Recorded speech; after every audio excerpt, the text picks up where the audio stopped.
Welcome into the day after. I'm Tommy Ashley. That's Buck Sanders, Jason Staples. We are sponsored by Johnny T-Shirt as always, and it is a Saturday.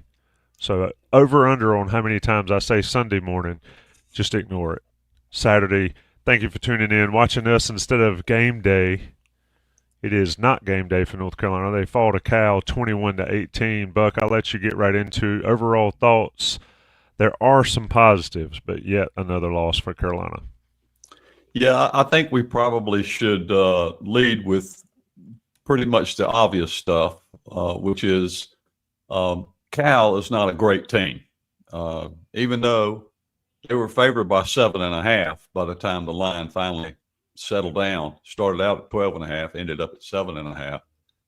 So North Carolina beat the spread. Yay. And they looked a little better in the process, I thought. I thought Lopez looked better than I've seen him ever at UNC. Even though that the bar is not very high there, it was some improvement.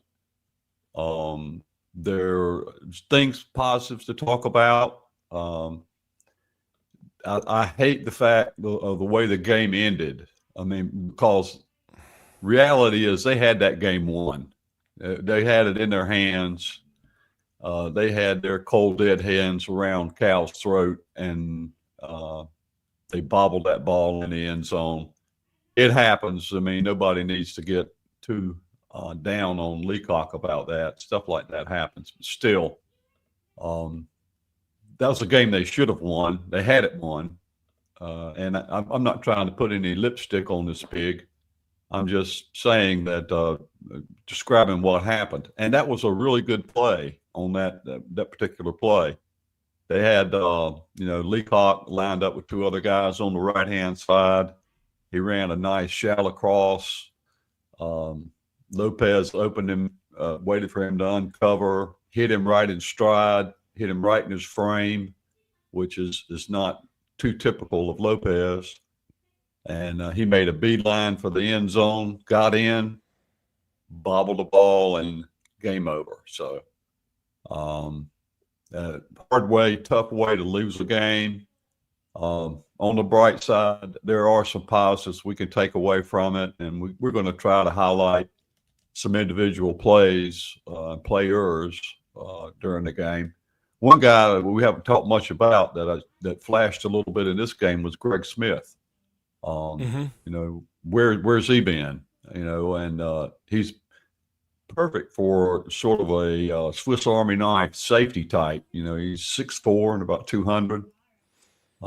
Did some good things, and there are other people we can talk about, Kobe Pursuer and some other guys. So we might as well dig into it.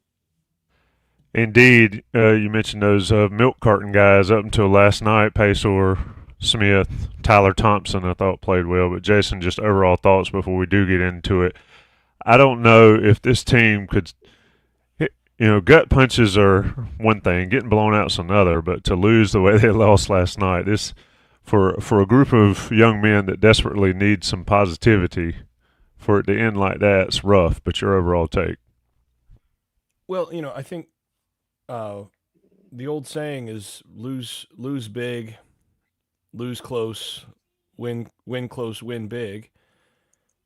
And I don't think it really applies in this case because a lot of it has to do with level of opponent. But I do think that the overall level of play yesterday or last night, this morning, whatever time that I'm still recovering, whatever that was, I thought there were some positives that we haven't seen as much of in other games against Power 4 opponents. Now, I mean, I think it was apparent that Cal was probably the weakest of the Power 4 opponents that Carolina's played. We talked about that going in, but there were a number of positives in this one that you can point to. There were some players that stood out that haven't so far. I mean, I thought Greg Hall, or Ben Hall, Gregory Hall is our old compatriot, but I thought Benjamin Hall played really well. in this game and flashed and handled. He was averaging 7 yards per carry at one point, 7.7. I think he finished somewhere around there. So there were positives to be had there. I think some of the negatives that we've seen all season were still there, but weren't able to be exposed as much by Cal. I mean, this was a game where Sangapolotele, I don't think threw it all that well compared to how he's thrown it at different points this season. He missed some throws and they dropped a bunch that could have made things better. I fully agree with what Buck said about Nathan Leacock, and understand that young man is going to have nightmares about that play the rest of his life. That's just the way that sort of thing works, and feel really bad for that, because he was going in. It was an effort play, and you had a really good play by Cal DB, and ball was not high and tight enough. It's a little detail that you try to focus on in practice. In terms of ball security, and I know they spend a lot of time on ball security, and sometimes it happens. But this game, to me, the first and last plays of the offense were the difference in the game. The first play on the offensive side, you have a wide receiver get the ball punched out. That leads to an immediate touchdown on sudden change. And then the last play, you get a guy that gets it punched out going into the end zone for the go-ahead score. And the positive about that is you're in position to win the game. Either of those plays you don't have happen, and you probably win the football game. The negative is that bad football teams find new ways to lose games. And I don't think we can shy away from that part. This is a bad football team, and bad football teams, winning is a habit. That's something, Kurt Signetti has talked about. Winning is a habit, and you have to get into that habit. And losing is a habit. It's hard to break through at times because you have to get through that. The other positive I do want to point to is it was very clear in this game that this team has not quit. They played hard, and so in terms of still rallying around what the coaching staff is asking them to do, rallying around what they should be doing as a program and as a team, I think that much was there, and so that also can't be overlooked. But there are a bunch of positives and negatives from this game. I'm afraid that maybe the next game it won't be quite so positive. So we should probably focus on some of those positives right now. Yeah, let's talk about the positives. We'll get into the issues. As Jason pointed out, Cal wasn't able to sort of expose a lot of them. But let's talk about Kobe Paysour. 2 catches for 20 yards or whatever it was, Buck, going into the game, and he has a breakout night. He was open a lot, and 6 for 101. We hadn't seen that from a Carolina receiver in, I don't know, almost 2 years it feels like. But your take on Lopez, I think Tyler Thompson on the defensive side, I mentioned him earlier. He deserves a shout, and you mentioned Greg Smith. There are things to build on here. The way, one way to look at it is, where have these guys been? Another way to look at it is, finally they're here. But Buck, your take on those 3 specifically: Smith, Paysour, and Tyler Thompson.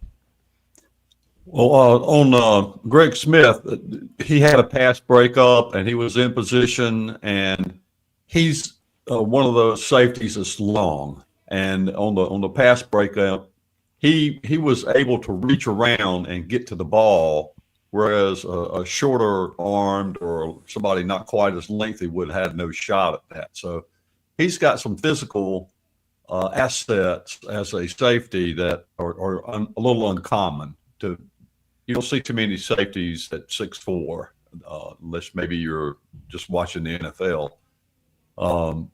And Lopez, a couple of things that he did differently, I thought, is he converted a long 3rd down, which has been really a horrible situation for them. And in the first half, they were 1 of 8 on 3rd down conversions. Second half, they went 4 and 6. So he got better as the game went on, and I think that's always a good sign. I think he played with a lot of a lot more poise and a lot more. It seemed like he had a little extra zip on the ball. I don't know if maybe that's just my imagination, but yeah, I thought he played. It was his best game that I thought he had played so far in a UNC uniform. Tyler Thompson has always had a ton of ability, just a little undersized and kind of a tweener in some ways. He's, as an edge rusher, you would like to see somebody that's got a little bit more stoutness about him, but no question that he's quick, and he uses his skills to his advantage, and that's what each three of these players were doing out there, is that within the limitations that they have, or with the assets that they have, they use those to their advantage in this game, and that bodes well for them as individuals headed into the future. So, to mention him, I've always thought he was a good player, and he had the ability last night to get a few yards after the catch, which is something that North Carolina has been sadly lacking, and are still sadly lacking. I think they only had 46 yards after the catch yesterday. Cal had like 107. And Cal, realistically, only had one good receiver, DeJesus, whatever. He had 13 catches. Nobody else had more than 3. But it was reminiscent of Wake Forest a few years back. Yeah. You stole it. Campanaro, was that his name? Yeah, Tommy famously said, one player cannot beat you. And he had like 40 catches that game or something. One thing I wanted to follow up that Jason was talking about in terms of them showing some fight in this game, that's kind of important coming off the weeks they've had since Clemson. They have had some horrible PR weeks, just one piece of bad news after another, and everybody in the world is down on them. The national people are just raking them over the coals, and they showed some resilience. And so that's something that you'd like to see out of any team, regardless of what their potential is. They do show some resilience and some fight, and don't just listen to all the outside noise and give up. Yeah, that's a great point there, Jason. Let's talk about Paysour as it relates to Gio Lopez. We've been on Lopez a lot this year. The fact that he started was not surprising. We've gone through maybe the why on that a lot, but he actually produced a little bit, still late on some throws, but sort of couple those together and talk about what you saw from the quarterback-receiver tandem there that had Carolina been able to move the ball at times. Well, what I saw was head-scratching to me on why Kobe Paysour hasn't been out on the field more up to now. He did everything that he's done in his career so far when he's been healthy. So, unless he hasn't been healthy, and then in that case, why wasn't he on the injury report? I wonder why he hasn't had those opportunities, because what I saw is Kobe Paysour has a knack for getting open. He finds ways to find space and understands how to run routes pretty well. And generally, he's had a drop or two here and there, but generally catches the football. And it seemed to me some that tough catches too, by the way. Yeah. So it seems to me that it just took them a while to figure out that guy can play. And what we saw was him doing, to channel Denny Green, he is who we thought he was.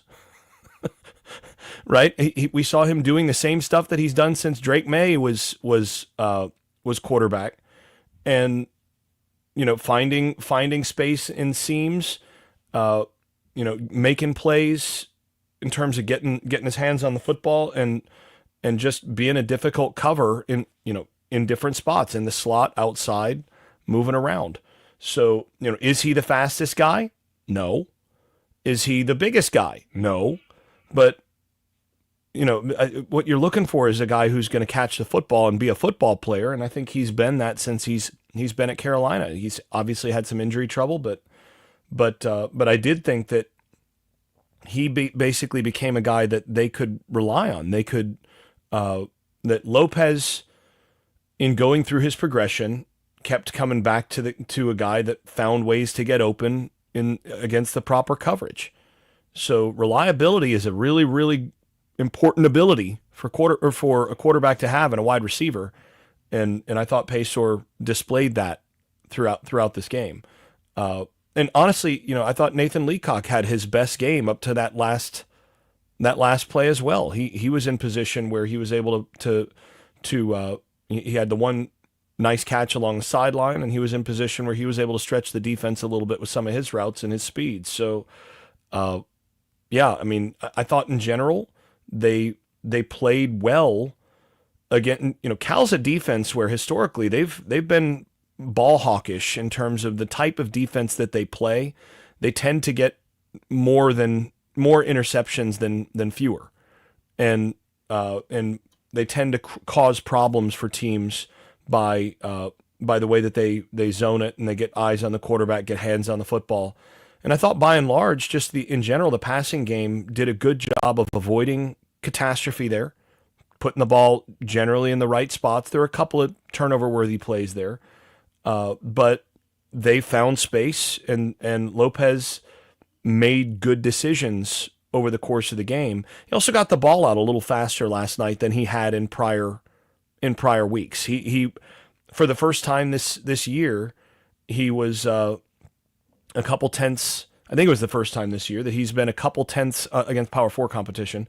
That he's been a couple tenths of a second below 3 seconds on average time to throw.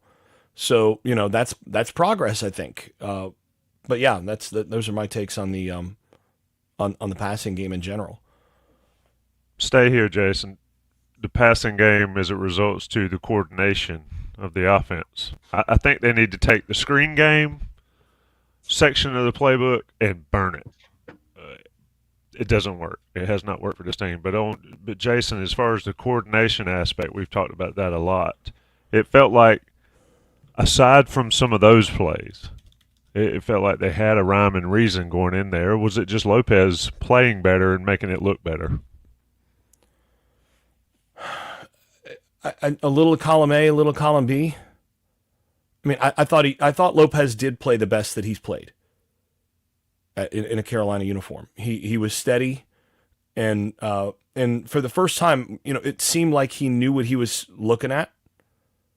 It did look like the game was moving. It didn't look like the game was moving as fast for him, in terms of mentally. So some things may be slowing down a little bit for the offense itself.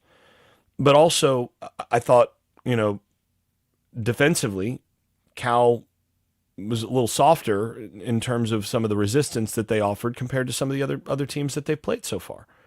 So it's a little bit of a both and there. But what do you think on that aspect of it? Like I said, I do not like the screen game. They have yet to. I'd love to go through it and look and see how many screen passes have gained plus yardage versus how many have lost 5 yards, especially on first down. But your thoughts on how the offense was actually coordinated, not only with the positivity that Lopez showed, that Paysour showed, but also Ben Hall had a good game, but how it was called and how it was managed by the staff. No, in terms of screens, by the way, before you answer that, Buck, they had 2 screen passes last night for negative 10 yards total. It's almost like just go ahead and get a false start penalty and start. Yeah. I'm not a big fan of the screen game as it currently is being employed at UNC.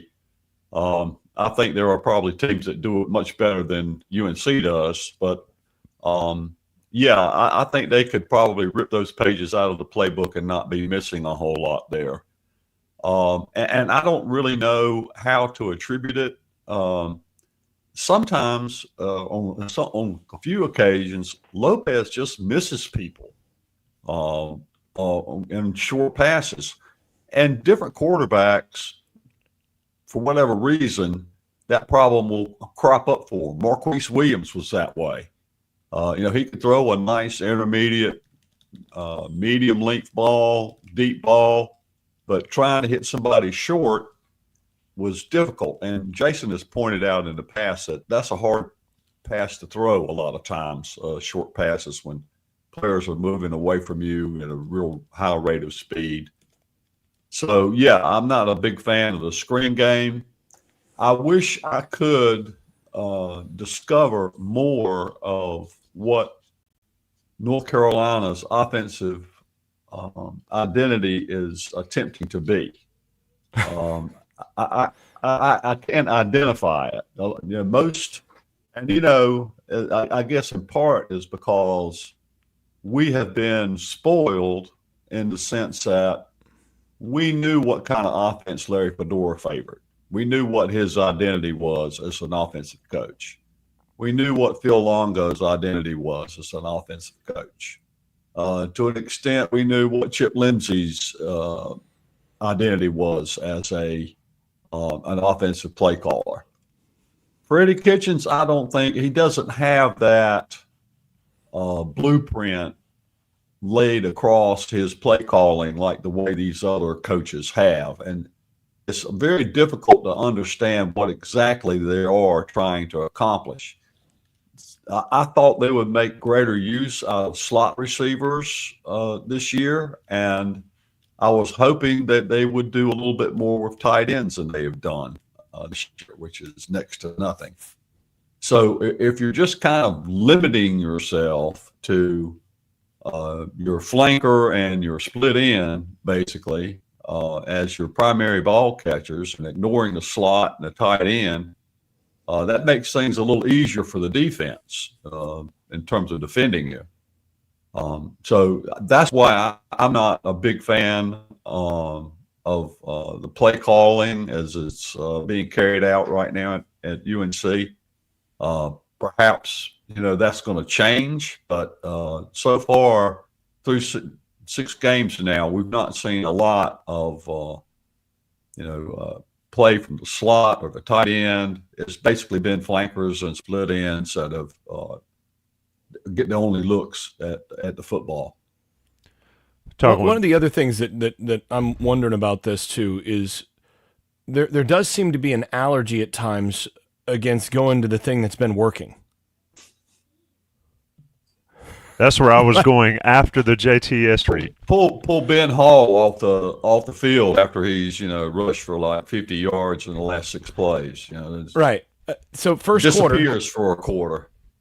Yeah, that's exactly right. That's the part I don't understand is why. Like I said, at one point he was averaging 7.7 yards per carry. He ended up at 4.9. So that came down a little bit. But geez. The one thing that was going best in this game, Hall and Goss averaged over 5 yards a carry between the two of them. And we're not just talking about like a long chunk and then, a bunch of 1 yard runs. I'm looking at Hall's numbers here. 5, 18, 12, 3, 1, 10, 3, 7. I mean, you're actually having success over and over again there. And what I don't understand is that's what you ostensibly came into the season trying to do. And then when they do it, they quit doing it. Right. You ran the football 29 times in this game, and that includes a couple sacks. So 27 run plays in a game where you're running the football really well. That I don't understand. And by the way, in order for your quarterback to go 19 of 35, 54% completion percentage. On top of that, Jason, this is not a game where they had to throw the football. I mean, you can get behind a couple of scores and you feel like, yes, I've got to throw it. But it was a close ball game, really, up until they had an 11-point lead at one point, but it was never really out of control. So it was never like, oh, we've got to really throw the ball or we've lost. I mean, they could have continued to run the ball if they wanted to. But for Ben Hall to only get 14 carries is, I don't know, bordering on criminal almost. Well, and Goss to only get 6. Yeah. What are you doing? like you finally are getting what you wanted on the season in terms of what your ostensible identity is, and the offensive line was moving people. The offensive line averaged, it was 1.45 yards before contact, I think it was, in this game. It was at least adjusted line yards. That's what I've got. So, I mean, the offensive line played well on the game. So, why would you not just lean into what your ostensible identity is? You realize they ran it. They called 27 pass plays and 27 run plays and 37 pass plays. So that gets to your question about the offensive identity, Tommy. And, on that note, let's go ahead and talk about where you can get your sleeveless hoodies and stuff. Let's talk about Johnny T-Shirt, johnnytshirt.com. Sponsors of the show, great friends of Inside Carolina. If you're not a member of the Tar Pit Premium Message Boards, you need to make sure you're doing it at InsideCarolina.com. Don't Google it. Just go to InsideCarolina.com. Sign up for your new subscription. We're on the On3 network. It is the same great staff, same great people, and of course Johnny T-Shirt is the same great Franklin Street institution, really. And go to them and get all your Carolina swag. You can even get those sleeveless hoodies, and if they don't have a sleeveless hoodie that you like, cut the sleeves off. Join the crowd. Or leave them on. You might want to leave them on at this point, just so that it's it's future proof. Absolutely.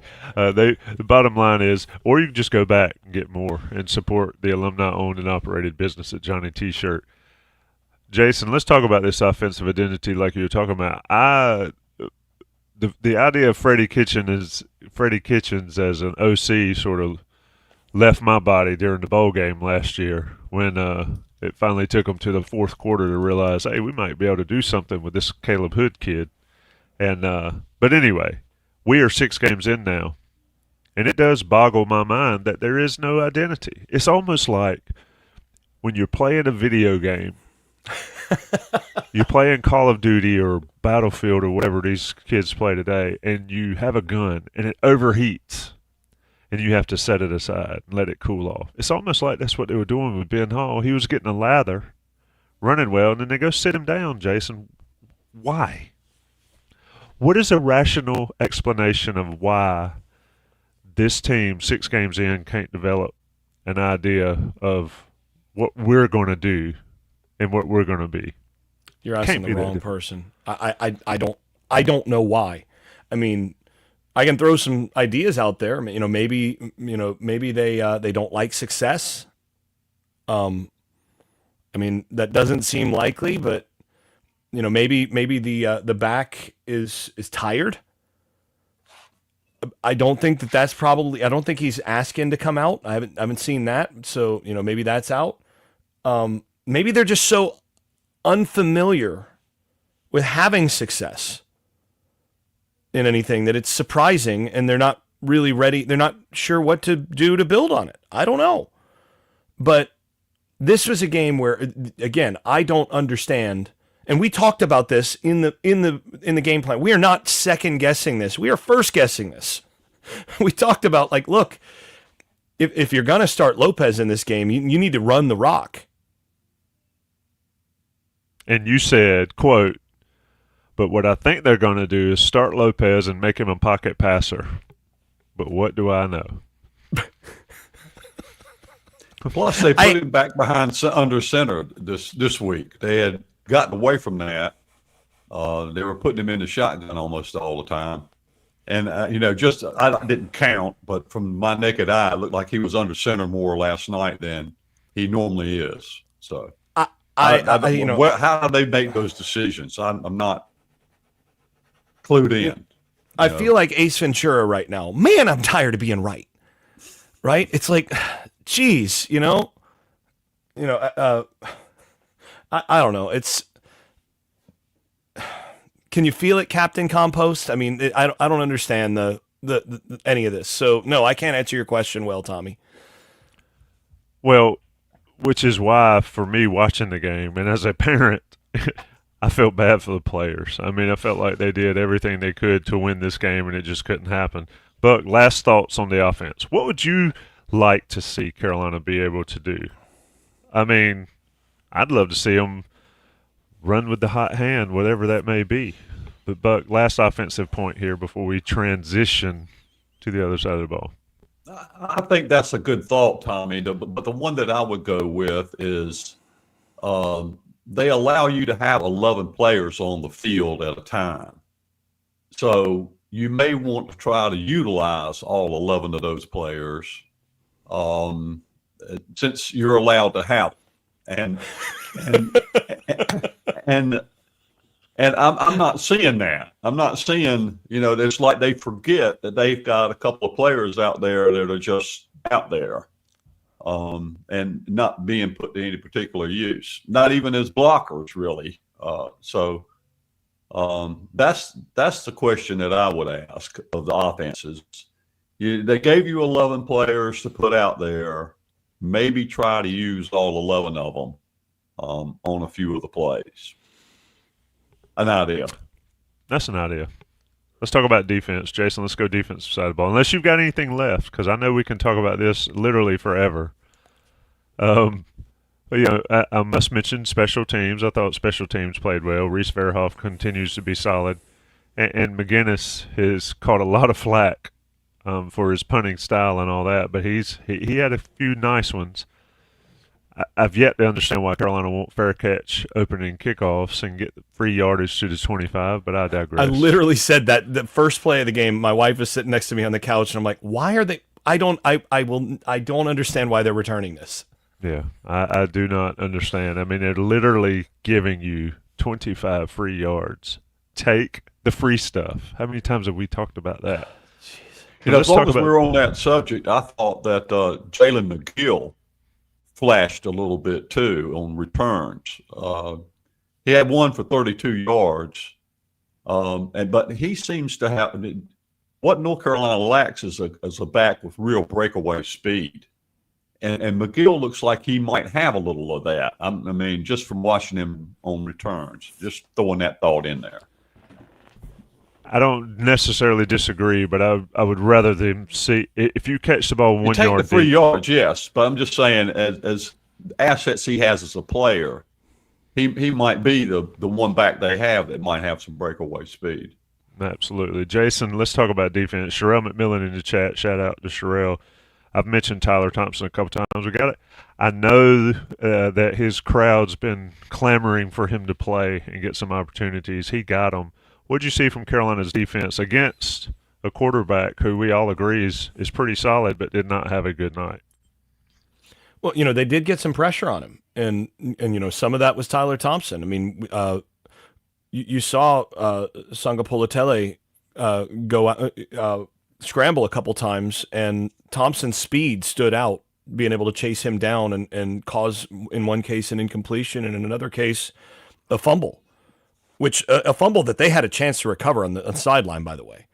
It would have been a tough recovery for Bayer, but I thought overall that was Thompson's best game as a Tar Heel. I mean, he came in and had 15 pass rush reps, and then that ended up with three pressures, 2 sacks, and that forced fumble. So, you'll take that. Again, where has that been? I don't know. I mean, he hasn't played a ton. But, actually, I'm just to put something in perspective here. Pro Football Focus, and I know we always have to caveat this. They're not everything. The grades. The top 2 graded players on defense this week were Tyler Thompson and Greg Smith. And based on what my eyes saw, that actually, the reason I bring that up is that actually, goes together with what my eyes saw.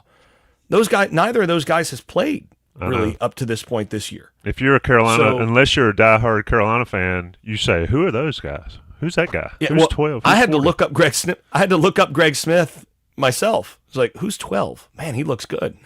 He looks pretty. And then, oh yeah, I remember. I remember scouting him from Florida. He did look pretty there too.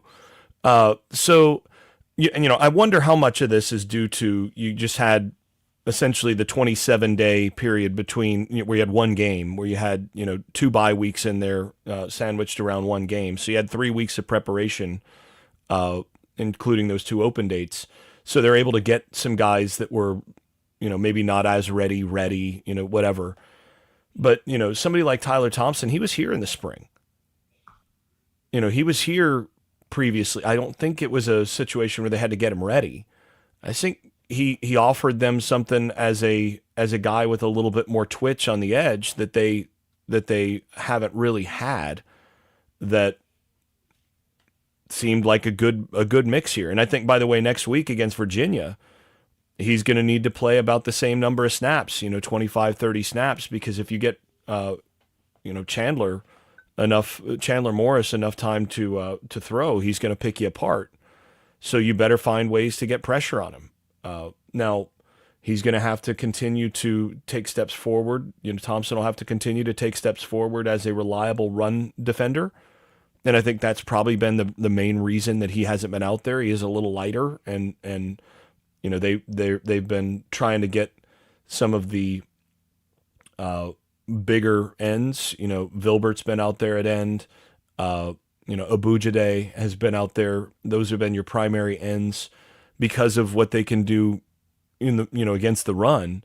But at a certain point, you also have to have somebody who can get off blocks and be twitchy, and sometimes you're going to be willing to take a little bit less in the one area in order to get to the other. So, like I said, I think those were some of the big signs or big positives coming out of this week, is that you had 2 defenders show up and play productively that you hadn't really been able to use so far this year. So does that make you, better as a defense moving forward? You hope so.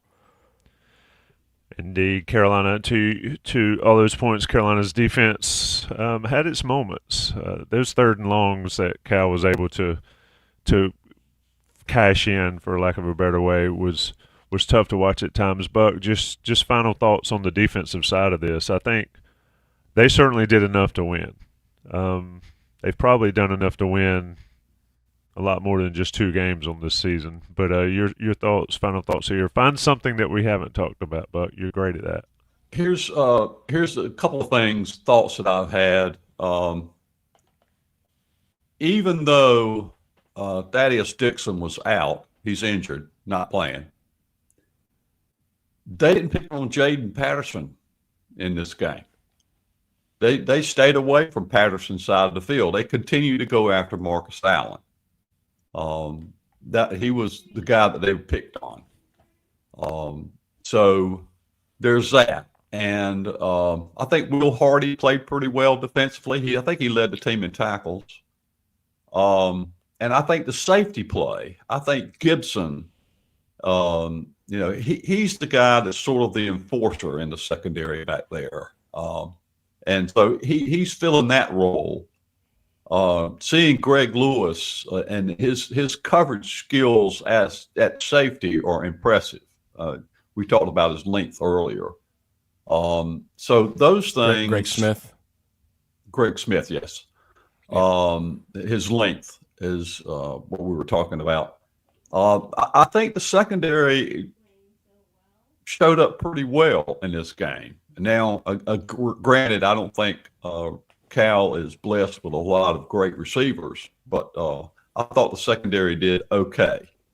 And really, the rush defense, how many times has North Carolina given up a net of less than 100 yards in a game? I mean, in the last 10 years, Tommy, in the last 10 years. Go back to the Fedora days and Bunning days even. I mean, 80 yards net rushing is what they allowed to Cal. Now, Cal's not a great rushing team, but we've seen not great rushing teams get 200 on North Carolina. So they're doing something right. That first drive, they went right up the middle on North Carolina for the touchdown, but they shut that down over the course of the game. They blocked up the middle, and they didn't let them gash them up the middle like they did on that first drive. So those are the things that stood out to me a little bit.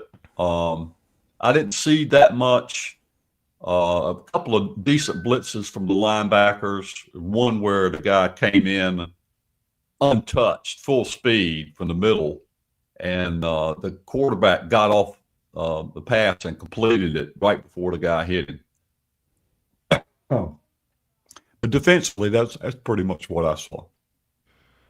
The one Jason? negative I will say in terms of the run stuff that you mentioned, they did hold them under 100 net, and the yards per carry, sack adjusted, giving up 3.3 yards per carry is not bad. That's really good.